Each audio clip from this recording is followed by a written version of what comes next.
Mi nombre es Mario. Y yo soy Arelis Cabrera y en esta ocasión vamos a estudiar el tema, el plan de salvación. Es el estudio número 5, pero antes vamos a orar para que Dios nos dirija en el estudio de su santa palabra.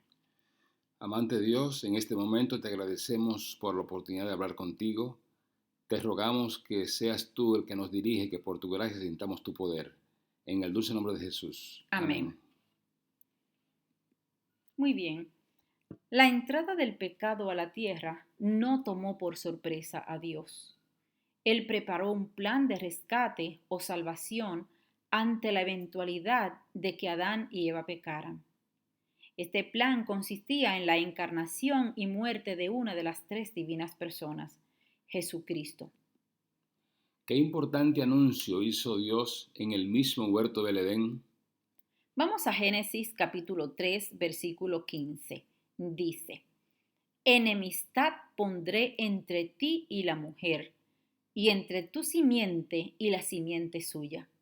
Esta te herirá en la cabeza y tú la herirás en el talón. Este es el primer anuncio de este plan. La serpiente representaba a Satanás, mientras que la mujer representaba a la iglesia.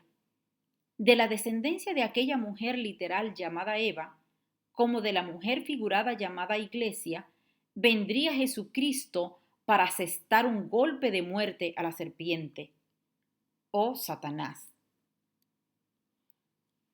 ¿Cuándo se ofreció Jesús como garantía de salvación de nuestra raza caída? Vamos a Primera de Pedro, capítulo 1 y versículo 18 al 20. Sabed que habéis sido rescatados de la vana conducta que recibisteis de vuestros padres, no con cosas corruptibles, como oro o plata, sino con la sangre preciosa de Cristo, como de un cordero sin mancha ni defecto, designado desde antes de la creación del mundo, pero manifestado en este último tiempo por amor de vosotros. Jesucristo se ofreció como garantía de nuestra raza desde antes de la fundación de la tierra. Cristo se ofreció como rescate por el hombre en consejo de paz. Las tres divinas personas ofrecieron al Hijo, mientras que éste simultáneamente se ofreció. Gloria a Dios, que su Hijo no fue impuesto para que nos salvara, Él mismo se ofreció para salvarte a ti y a mí. ¿Qué ocurrió después de 4000 años de pecado? Vamos a Gálatas, capítulo 4 y versículo 4. Dice así, pero cuando vino el cumplimiento del tiempo, Dios envió a su Hijo, nacido de mujer y nacido bajo la ley. Fíjese que me gustaría que se detuviera un poquito y pensara bien en este versículo, porque muchas veces a uno le dicen, ay, es que yo he escuchado toda la vida que Cristo viene desde que yo era niño y nunca llega. Así que fíjese que dice ahí, pero cuando vino el cumplimiento del tiempo, Dios tiene su tiempo para que las cosas se cumplan. Tuvieron que pasar 4000 años de pecado hasta que Cristo se encarnó para dar el paso al cumplimiento del plan. Jesús escondió su divinidad con su humanidad. Aunque no tenía pecado, se humanizó a fin de morir por los nuestros. El Hijo de Dios se sometió a las leyes y costumbres de su tiempo. ¿Cómo demostró Dios que amaba al mundo? Vamos a Juan capítulo 3 y versículo 16. Porque de tal manera amó Dios al mundo que dio a su Hijo único para que todo aquel que en él crea no se pierda, mas tenga vida eterna. El plan de Dios está basado en su amor por sus criaturas. Ese amor trasciende las palabras y es manifestado en el acto supremo, la entrega, encarnación y muerte de Jesús. La inmortalidad condicional que perdió el hombre en el Edén es sustituida ahora por vida eterna mediante Cristo Jesús. ¿A qué vino Jesús a esta tierra? Vamos al libro de Lucas, capítulo 19 y versículo 10. Porque el Hijo del Hombre vino a buscar y a salvar lo que se había perdido. Al venir a buscar y a salvar lo que se había perdido, Jesús obtuvo un doble derecho sobre este mundo. Le pertenecía porque lo creó y también lo compró con su muerte en la cruz. Ahora la tierra y el cielo se unieron mediante el puente humano llamado Jesucristo. Una vez Jesús murió en la cruz y rescató a la tierra, ¿qué se hizo con Satanás, el originador del pecado? Busquemos ahora en Apocalipsis capítulo 12 y versículos 10 al 12. Entonces oí una voz del cielo que decía: Ahora ha venido la salvación, el poder y el reino de nuestro Dios y la autoridad de su Cristo, porque ha sido lanzado fuera el acusador de nuestros hermanos, el que los acusaba delante de nuestro Dios día y noche. Y ellos le han vencido por medio de la sangre del Cordero y de la palabra del testimonio de ellos, y menospreciaron sus vidas hasta la muerte. Por lo cual, alegraos cielos y los que moráis en ellos. Ay de los moradores de la tierra y del mar, porque el diablo ha descendido a vosotros con gran ira, sabiendo que tiene poco tiempo. Satanás finalmente fue expulsado del cielo. Ya no tenía razón para representar nuestro mundo. Cristo, el segundo Adán, mediante el amor, obtuvo ese derecho. Ahora Satanás tenía un límite geográfico, los aires de este mundo. Con ello también terminó su obra acusadora. Recibió un golpe de muerte, aunque sigue obrando todavía, pero bueno, ya no tiene el mismo poder que antes, ya está limitado. ¿De qué manera mostró Dios su amor para con nosotros? Vamos a Romanos 5, versículos 7 al 11, y dice así: Ciertamente, apenas morirá alguno por un justo, con todo, pudiera ser que alguno osara morir por el bueno. Mas Dios muestra su amor para con nosotros en que, siendo aún pecadores, Cristo murió por nosotros. Pues mucho más, estando ya justificados en su sangre, por él seremos salvos de la ira. Porque si siendo enemigos fuimos reconciliados con Dios por la muerte de su Hijo, mucho más, estando reconciliados, seremos salvos por su vida.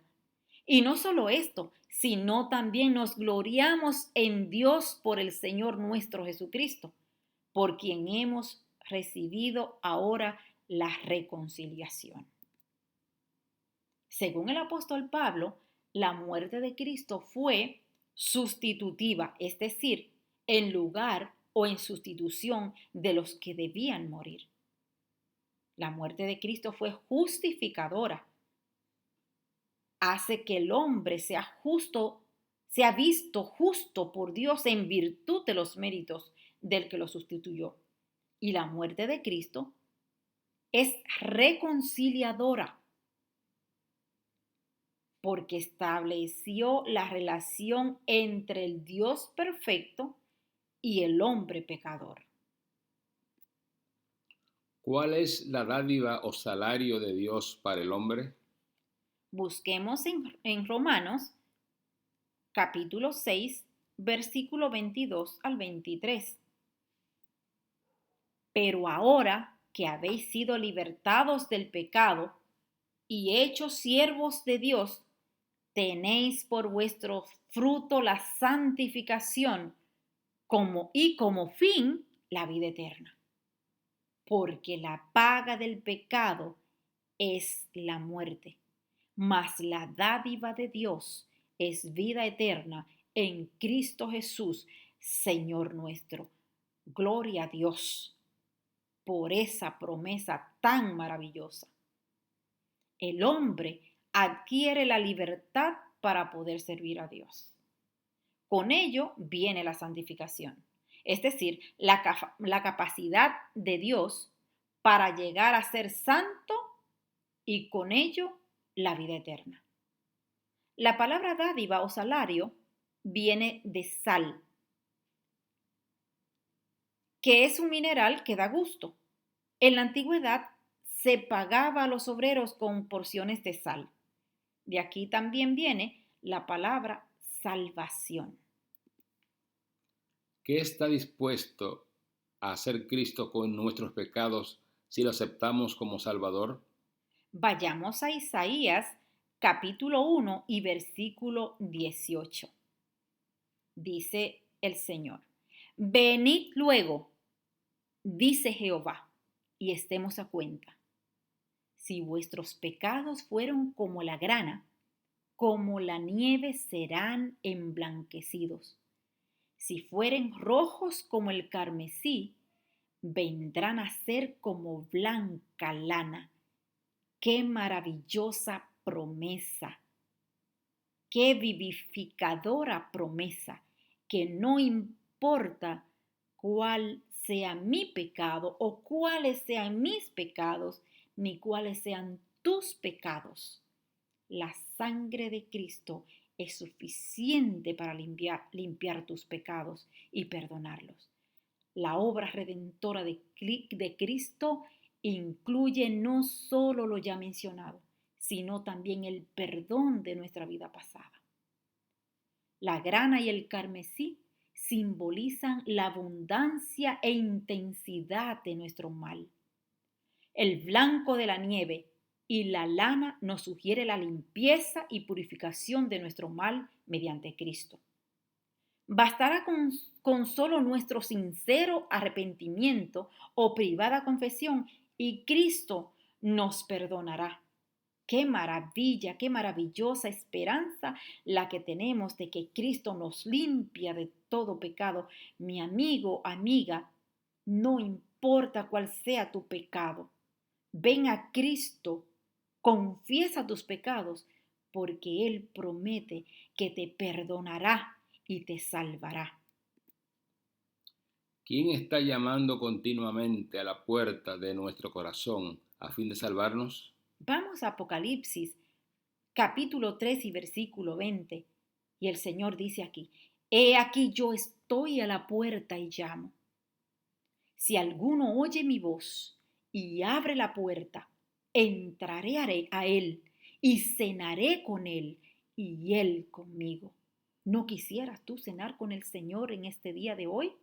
El Señor está llamando a tu puerta, a tu corazón hoy. El plan de salvación no es impositivo. Aunque Jesús murió por todos, Él desea que cada uno escoja si quiere aceptarlo a Él y a su plan. Él siempre está detrás de la puerta, llamando y esperando. Mientras Él espera, muchos mueren con la puerta cerrada y otros a medio abrir. ¿Abrirás tú? Jesús es el único Salvador que tiene el ser humano mediante su muerte. No solamente pudo salvarme a mí y salvarte a ti, sino que también recibo el perdón de mis pecados y tú recibes el perdón de tus pecados y el olvido por parte de Dios de mi vida pasada y de tu vida pasada. Le dirás a Jesús: aquí estoy, Jesús, lleno o llena de pecados, incapaz de hacer nada por mi propia cuenta para mi salvación, pero confiado o confiada en los méritos de tu preciosa sangre, entrego mi vida en tus manos. Dios te bendiga y te guarde. Dios alce a ti su rostro y ponga en ti paz. Hasta nuestro próximo estudio, que será la segunda venida de Cristo.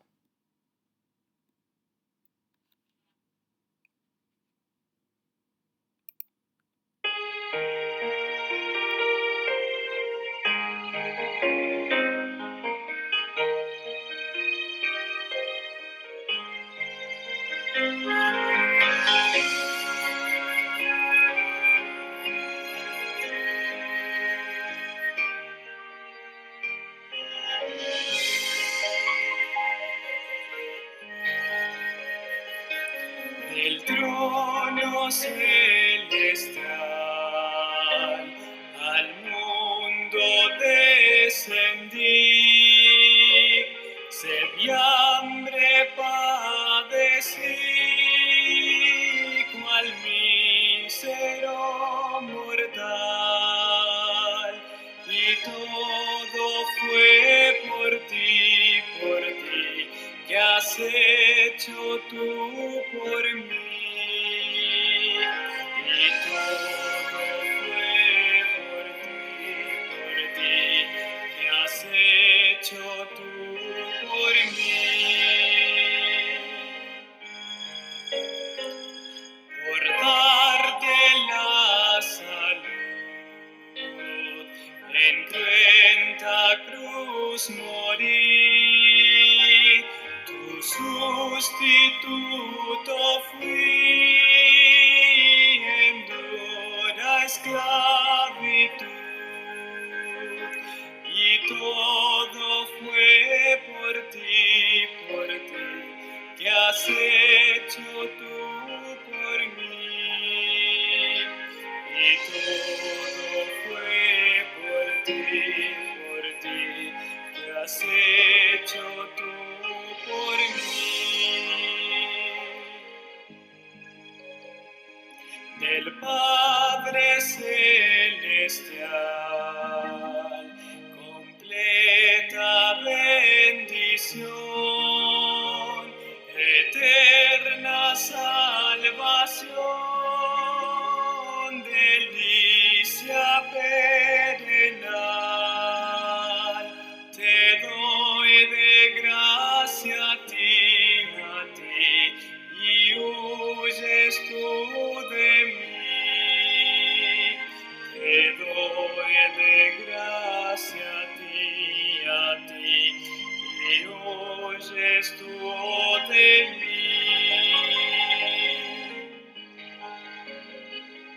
Los lazos de Satán quebranta, pecador, y el néctar de mi amor tus labios probarán. No dudes, ven a mí, Jesús, me rindo a ti. No dudes, ven a mí, Jesús, me rindo.